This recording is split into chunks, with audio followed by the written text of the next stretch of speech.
예, 오늘 말씀은 이제 제가 지난 8월 말에 새벽에 한번 묵상했던 말씀인데요.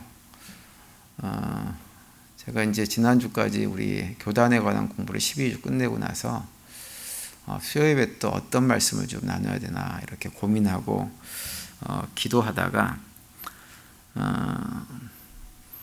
어떻게 방향을 잡았냐면, 제가 이제 우리 그 교단 헌법에 관해서 말씀을 드리면서 특별히 이제 직제사역, 그래서 일꾼을 세우는 이런 과정들에 대해서 좀 말씀을 드려서 우리가 하나님께서 기뻐하시는 일꾼은 어떤 성품을 가진 사람들인가라고 하는 것에 대해서 말씀을 좀 나눴으면 좋겠다, 이런 생각이 좀 들었어요. 뭐 주일날도 하면 좋겠지만 또 뭐 주일날보다도 수요일날 엑기스를 하는 것도 좋겠다 싶어가지고 방향을 그렇게 잡았고 이제 그렇게 방향을 잡고 또 어느 본문 가지고 좀 해야 되나라고 생각을 하다가 최근에 일어났던 어떤 일들로 인해 가지고 이 말씀 가지고 그냥 8월 달에 하긴 했지만 한 번 더 말씀을 좀 나눠야 되겠다, 이런 생각이 좀 들었는데요. 무슨 일이냐면, 최근에 그 아시아 지역에 대형 스포츠 행사가 열리고 있는 거 알고 계십니까? 아시안 게임이 지금 열리고 있죠. 유튜브 같은 데 보면 그 아시안 게임 하이라이트가 올라와 있는 것이 굉장히 많이 있고, 또 보니까는 그러니까 하이라이트 중심으로 해가지고 생방송처럼 보여주는 한국 방송들도 있는 것 같더라고요. 제가 그 아시안 게임을 이렇게 보다가 우리가 저런 성품은 가지지 말아야 되겠다라고 생각되는 것이 있었어요. 그리고 저런 성품은 또 좀 닮아야 되겠다, 저랬으면 좋겠다, 이런 것도 좀 있었습니다. 제가 그 아시안 게임 하이라이트 영상을 보다가 느낀 것 중에 하나는 뭐냐면, 그 최근에 그 운동하는 한국 선수들을 이렇게 보고 있으면 20년 전, 30년 전 우리가 좀 젊었을 때 운동하던 선수들하고는 참 많이 다르구나, 이런 생각을 많이 하게 됩니다. 옛날에는 운동은 주로 이제 가난한 사람들이 뭔가 그 가난한 환경을 좀 이렇게 극복해 보기 위한 수단으로 스포츠를 하는 경향들이 굉장히 많았습니다. 그래서 이제 그 가난한 가정에서 성장한 선수가 아시안 게임이나 올림픽 같은 데 가서 금메달을 따면 뭐 인간승의 표상인 것처럼 그렇게 얘기하기도 하고, 또 옛날에는 그런 선수도 있었어요. 어떤 선수 이름은 잘 기억이 안 나는데 잘할 때 라면만 먹고 커가지고 육상인가 어디에서 금메달을 딴 선수가 있어가지고 그 선수가 굉장히 막 대서특필되고 하는 이런 일도 있었습니다.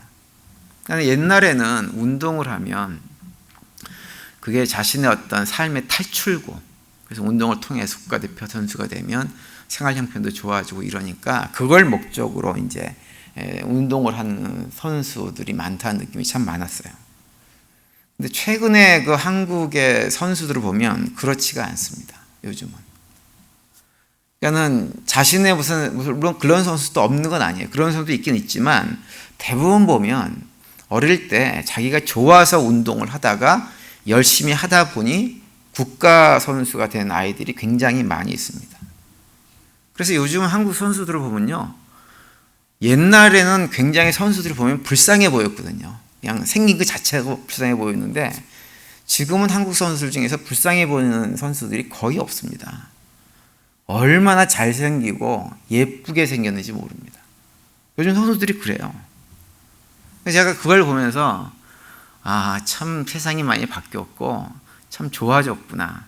그래서 그걸 보면서 굉장히 마음이 흐뭇했고, 이제 우리 한국이라는 나라도 엘리트 뭐 스포츠 양성 뭐 이런 거 해가지고 그냥 막 가난한 사람들 중에서 억지로 뭘 해가지고 해보려고 하는 이런 사람들을 갖다가 뽑아가지고는 좀 재능이 있으면 세워가지고 국가대표로 만들어가지고 금메달 따오게 만들고 이런 것이 아니고, 전체 국민들이 일반적으로 스포츠를 즐기는 가운데 아주 뛰어난 실력이나 능력을, 이렇게 재능을 가진 사람들이 선수로 발굴돼서 이렇게 하는, 또 그런 아이들이 국제대회 같은 데 나가서도 굉장히 성적을 잘 올리는 이런 상황으로 많이 바뀌었다라고 하는 것을 보고서 굉장히 기분이 좋았어요.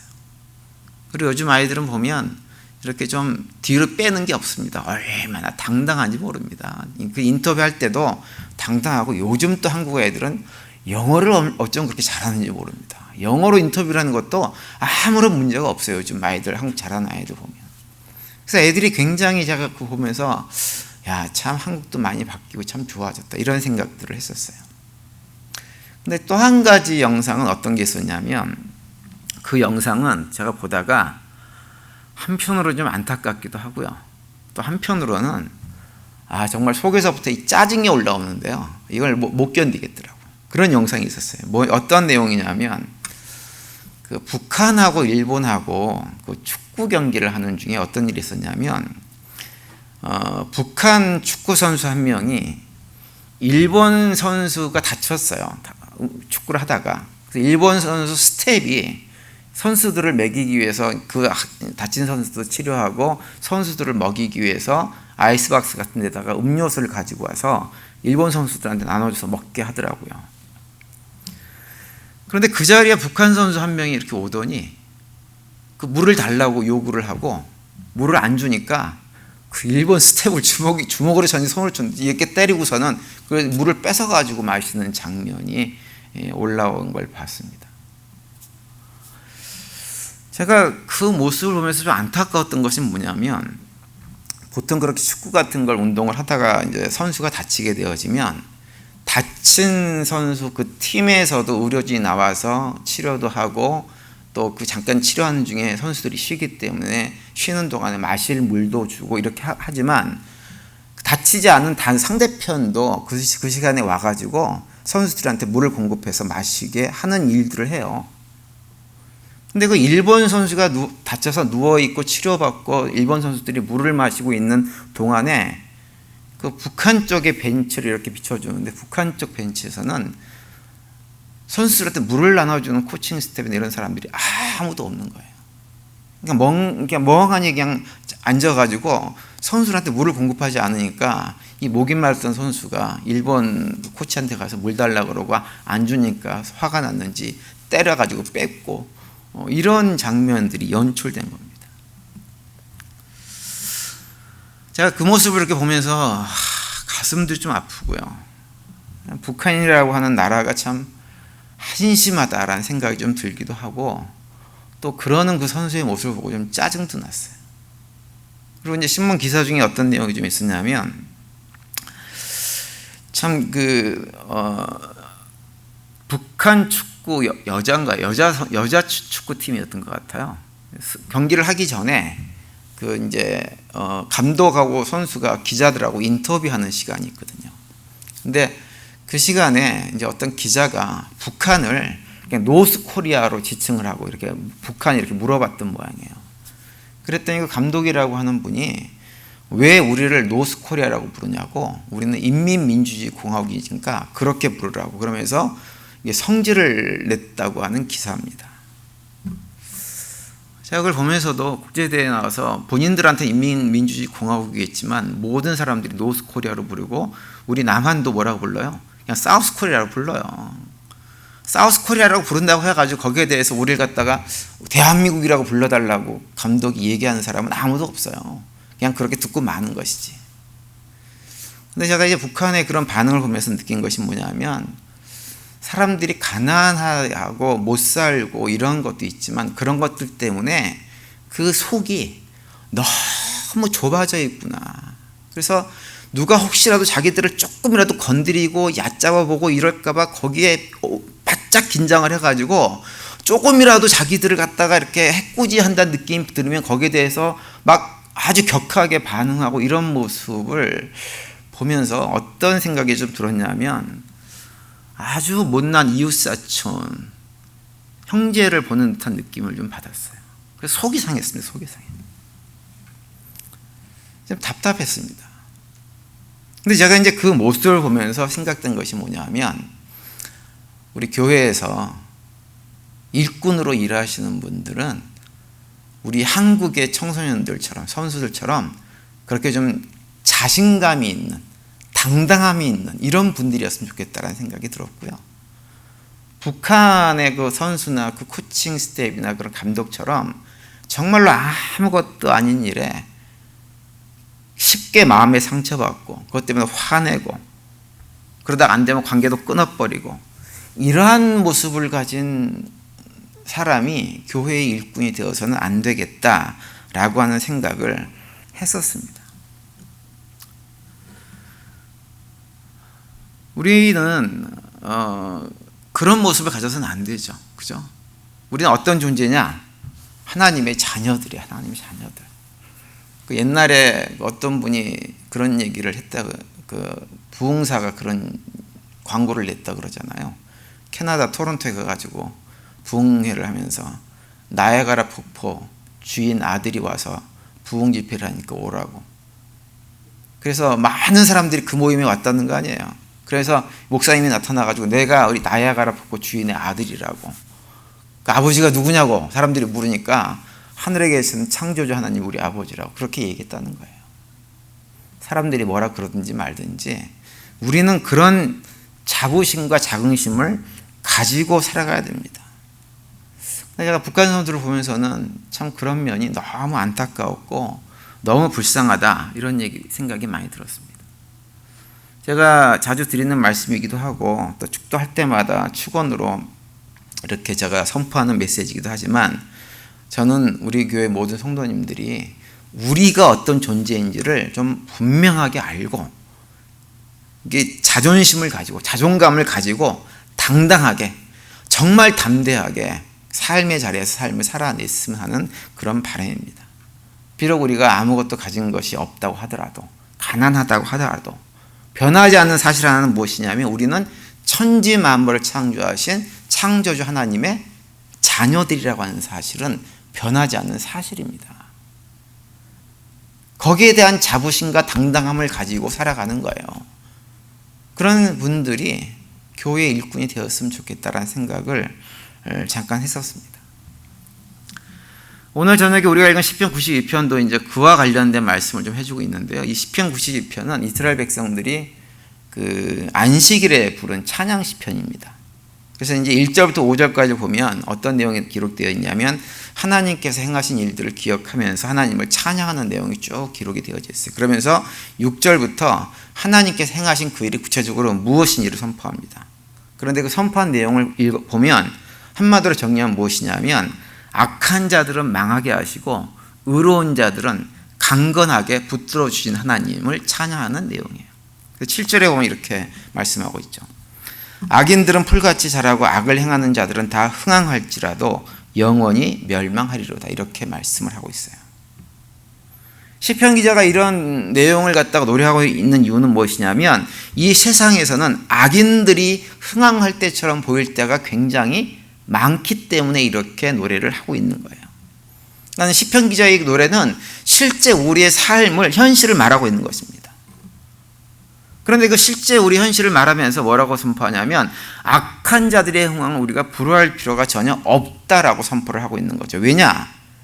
그들의 흥황은 어떤 것이냐? 마치 들풀과 같아서 잠깐 흥황하는 것처럼 보이지만 그 모든 것들이 한순간에 사라져버리는 것일 뿐이다. 이렇게 선포하고 있는 거예요. 왜 사라져버리냐? 하나님께서 그들의 흥황을 그대로 놔두지 않으시는 분이기 때문이라고 말씀을 하고 있어요. 9절에 보면 이렇게 되어 있습니다. 여호와의 주의 원수들은 패망하리이다. 정령 주의 원수들은 패망하리니 죄악을 행하는 자들은 다 흩어지리이다. 이렇게 선포를 하고 있어요. 여호와께서 그렇게 하실 것이라고 하는 거예요. 그래서 여기서 언급하고 있는 악인들은 어떤 사람들이냐면 우리가 뭐 잘 알고 있는 대로 하나님 말씀 거역하고 지극히 인간적인 욕망을 충실하게 따라 살아가는 사람들을 말하는 거예요. 그 사람들은 자신들의 욕망을 가장 중요한 가치로 생각하기 때문에 그 욕망을 충족하는 일을 위해서 열심히 살아갑니다. 그러다 보니까 어떤 일이 벌어지냐? 이 세상에서는 그들의 욕망을 충족하는 그 수단이 좋은 수단이 되어져 가지고 동기가 되어져서 세상에서는 성공하는 것처럼 보일 때가 정말 많이 있습니다. 승승장구합니다. 흥황하는 것처럼 보일 때가 정말 많이 있어요. 그런데 그들의 성공이라고 하는 것은 길어봐야 아주 길게 잡아도 언제까지예요? 이 생의 순간뿐이라고 하는 거예요. 근데 이 생이라고 하는 것은 우리가 잘 아는 대로 얼마나 안개와 같이 찰나에 지나지 않는 것인지 모릅니다. 우리 인생이라고 하는 것이 그런 것입니다. 그래서 시편 기자는 그들의 성공을, 그들의 흥왕을 무엇으로 표현하고 있냐면 들풀이 막 번져나가는 것처럼 그렇게 흥왕하다가 결국 한순간에 다 멸망하게 될 것이다 라고 말씀을 하고 있는 거예요. 그러면서 오늘 시편 92편에서 시편 기자가 진짜 하고 싶은 얘기는 무엇이냐면 악한 자들이 들불처럼 이렇게 망하게 될 것이다 라고 하는 것뿐만 아니라 그보다 중요한 것은 무엇이냐면 의인들을 붙들어 주시는 하나님의 정직하심과 의로움을 찬양하고 있는 것이 시편 92편입니다. 특별히 의인들을 붙잡아 주셔가지고 그들로 하여금 참된 번성, 참된 성장, 참된 흥왕을 경험하게 하시는 분이 우리 하나님이라고 하는 것이에요. 그것을 이 시편 기자가 노래하고 있어요. 그래서 오늘 보면 12절과 13절에 보면 이렇게 말씀하고 있죠. 12절에 이렇게 말씀합니다. 의인은 종려나무같이 번성하며 레바논의 백향목같이 성장하리로다. 이렇게 말씀합니다. 악인들은 들풀과 같은 존재들이지만 의인들은 어떤 존재라는 거예요? 종려나무 같고 레바논의 백향목 같은 존재가 의인들이라고 하는 거예요. 여기서 말하는 의인들은 누구예요? 바로 성도들, 우리들을 말하는 겁니다. 지난번에도 한번 종려나무에 대해서 말씀드렸지만 종려나무는 성경에서 참 많이 등장하는 나무입니다.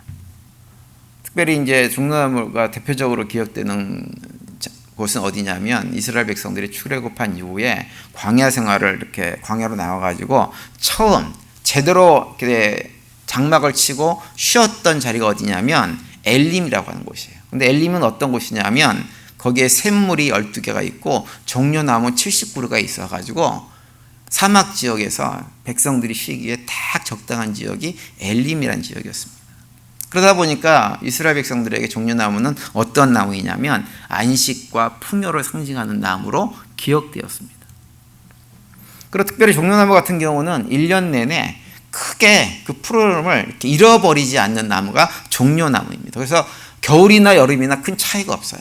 그래서 이 종려나무는 환경에 별로 휘둘리지 않는 나무가 종려나무라고 하는 것입니다. 어떤 환경 속에서도 생명력을 잘 유지해가지고 잘 자라는 나무가 종려나무예요. 그래서 이 종려나무는 또 어떤 걸 우리 상징적으로 말해주는 것이냐면 참된 안식을 우리에게 얘기해주는 나무가 종려나무입니다. 왜냐하면 참된 안식이라고 하는 것은 환경에 휘둘리지 않는 안식이 그것이 참된 안식이기 때문에 모든 환경이 잘 갖춰져 있는 이런 곳에서는 누구나 다 안식할 수 있죠. 그런데 우리가 실제로 살아가는 삶의 자리는 어떤 자리예요? 모든 것이 갖춰져 있는 곳이 아닙니다. 모든 것이 갖춰져 있는 온실 같은 곳이 아니라 오히려 하나님은 하나님 백성들을 어디로 내보내세요?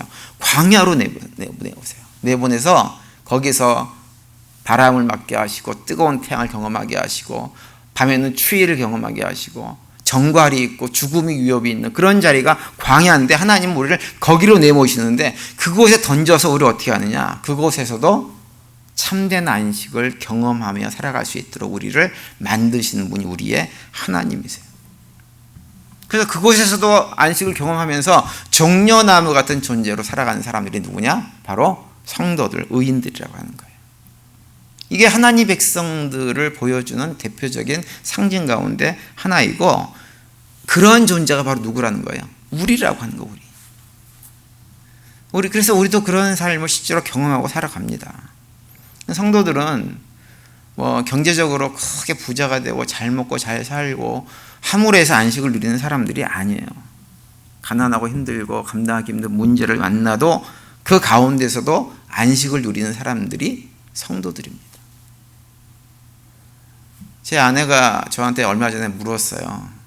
당신은 무슨 이렇게 생각으로 자기랑 결혼했냐는 거예요. 돌아보면 그 결혼할 때 거의 한 30년 가까이 됐잖아요.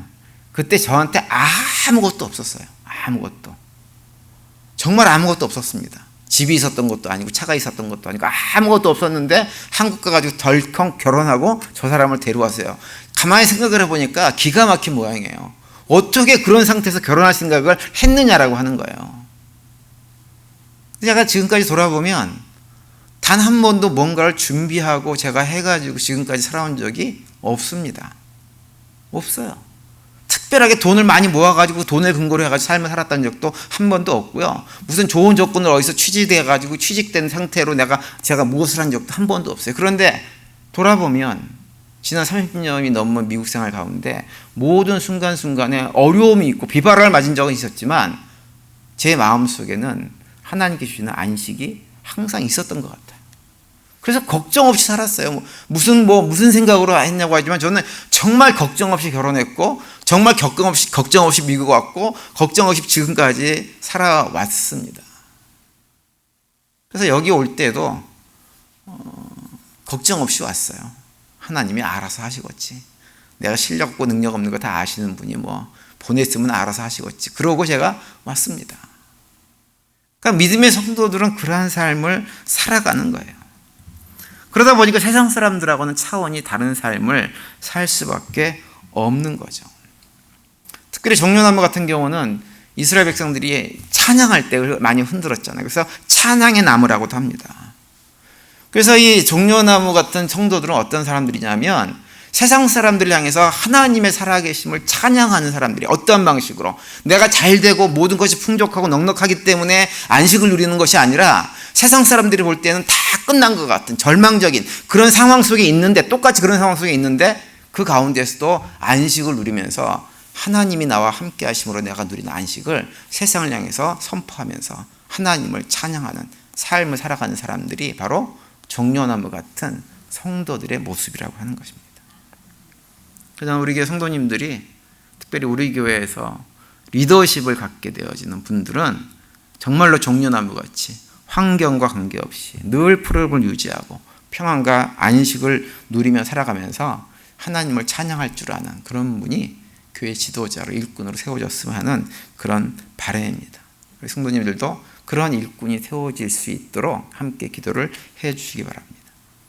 그리고 또 한 가지 오늘 본문에서 특별히 우리가 또 기억해야 될 것은 뭐냐면 이 의인들은 무엇으로 또 묘사하고 있냐면 백향목으로 비유를 하고 있다고 하는 거예요. 백향목이라고 하는 나무는 이제 소나무과의 일종이라고 하는데 성경에 보면 백향목을 나무 중의 나무로 가장 귀한 나무로 언급을 많이 하고 있어요. 마치 동물의 왕은 누구예요? 사자나 호랑이라고 그러잖아요. 그죠? 새들의 왕은 누굽니까? 독수리라고 그러잖아요. 그죠? 근데 나무 중의 왕은 누구냐? 백향목이다. 이렇게도 언급을 할 정도로 백향목은 정말 좋은 나무입니다. 고들뿐만 아니라 굵고 단단하고 자라면서 그 안에 향기가 있어가지고 벌레 같은 것도 잘 먹지 않는 그런 아주 좋은 목재가 백향목이라는 나무예요. 그런데 시편 기자는 우리 성도들을 무엇으로 비유하냐면 바로 그 백향목과 같은 하나님 앞에서 백향목과 같은 존재가 될 것임을 우리한테 선포하고 있는 거예요. 그러면서 하는 얘기가 뭐냐면 의인들은 백향목처럼 성장한다 이렇게 선포를 합니다. 들풀처럼 그냥 번지는 것이 아니라 그렇게 번지는 것으로 성장하는 것이 아니라 그 성장이 눈에 보이지는 않지만 백향목처럼 그 속이 단단하고 곱고 바르게 향내나는 모습으로 성장하는 사람들 그 누구냐? 바로 성도들이라고 하는 거예요. 우리는 바로 그런 존재들입니다. 그러니까 하나님이 우리를 그런 존재로 바라보고 계신다고 하는 거예요. 그러니 우리 스스로도 볼 때 우리가 어떤 존재처럼 봐야 돼요? 그런 존재로 바라봐 줘야 돼요. 그런데 우리가 그렇게 하지 못하고 자꾸 너무 우리를 들불처럼 너무 가볍게 자신을 볼 때가 참 많이 있어서 그건 좀 안타까운 일입니다. 그러다 보니까는 아무 일도 아닌데 흥분하고 기분 나빠하고 분노하고 그러다가 미워하고 시기하고 그것도 안 되면 갈라서 버리고 다시는 안 봐 이래버리고 이럴 때가 참 많이 있습니다. 우리 교회 성도님들이 우리가 종려나무 같은 존재일 뿐만 아니라 백향목 같은 존재라는 사실을 그 하나님께서 우리를 그렇게 바라보고 계시다는 사실을 기억하시면서 스스로에 대한 자긍심과 자존감을 가지고 살아갈 수 있게 되기를 정말 간절히 바랍니다. 그리고 백향목처럼 그렇게 아름다운 향기들을 발산하는 삶을 살아갈 수 있었으면 좋겠어요. 고린도후서 2장 15절에 보면 이렇게 말씀하죠. 우리는 구원받는 자들에게나 망하는 자들에게나 하나님 앞에서 그리스도의 향기니라고 말씀합니다. 성도들은 들풀처럼 풀냄새만 풀풀 풍기는 존재들이 아니라 어떤 자들이에요? 그리스도의 향기를 발산하는 자들이라고 하는 거예요. 아름다운 그리스도의 향기를 발산하는 백향목 같은 존재들이 우리라고 하는 거예요. 그런 고백 속에, 그런 믿음의 고백 속에 살아갔으면 참 좋겠다. 또 우리 교회 일꾼이 그런 고백 가운데 살아가는 분이 세워졌으면 좋겠다라는 생각을 말씀 묵상하면서 해보았습니다. 그런데 오늘 본문에서 한 가지 더 말씀하는 건 뭐냐면 성도들이 그렇게 종려나무 같은 백향목 같은 삶을 살아가려면 어떻게 해야 되느냐라고 하는 것을 우리한테 말씀해 줍니다. 13절에 이렇게 말씀하죠. 이는 여호와 집에 심겼으며 우리 하나님의 뜰 안에서 번성하리로다 이렇게 말씀을 합니다. 어디에 심겨 있나요?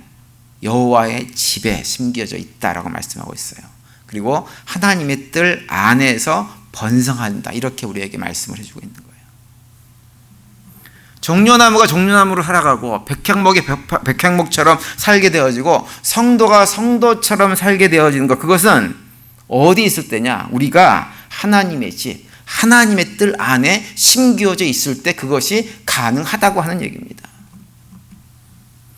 시편 92편 시편 기자는 의인들은 그 안에서 참된 번성을 누리게 될 것이라고 말씀을 하고 있는 거예요. 다시 말하면 하나님 안에서, 그리스도 안에서 참된 승리를 경험하고 맛보고 누리는 사람들이 누구냐? 바로 우리 성도들이라고 하는 거죠.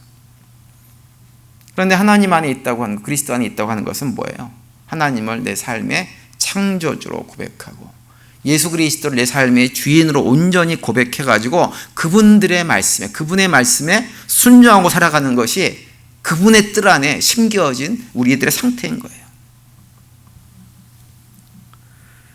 그런데 많은 사람들이 또 착각을 하죠. 그리스도 안에 있지 않으면서도, 하나님의 집을 떠나 있으면서도 본인들은 또 종려나무같이 번성하게 백향목처럼 성장하게 될 거라는 꿈을 꿉니다.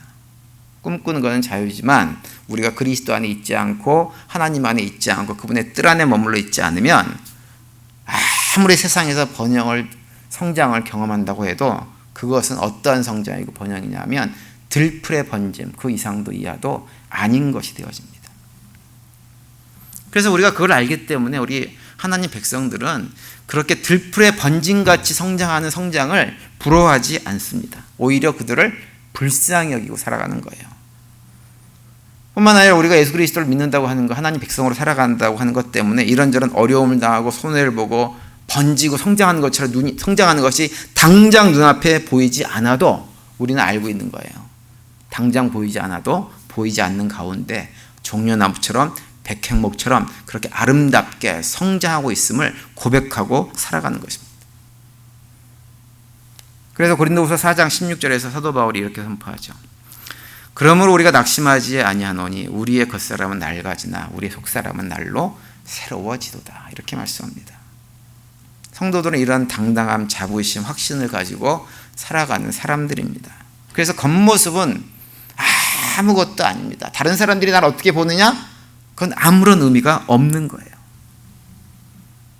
저는 우리 모든 성도님들이 우리 아시안게임에서 참석하는 우리 우리 젊은 선수들처럼 그러한 당당함과 자부심을 가지고, 아니 그거보다 훨씬 크고 높은 당당함과 자부심을 가지고 믿음의 삶을 살아가는 우리 모두가 될 수 있게 되기를 간절히 바랍니다.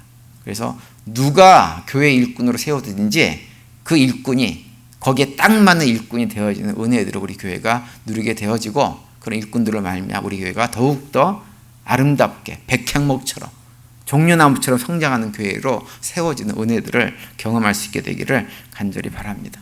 남은 한 주간도 그 가운데서 당당하게 살아가시면서 하나님께 주시는 평강이 넘치는 복된 남은 한 주간이 되시기를 간절히 축원드립니다.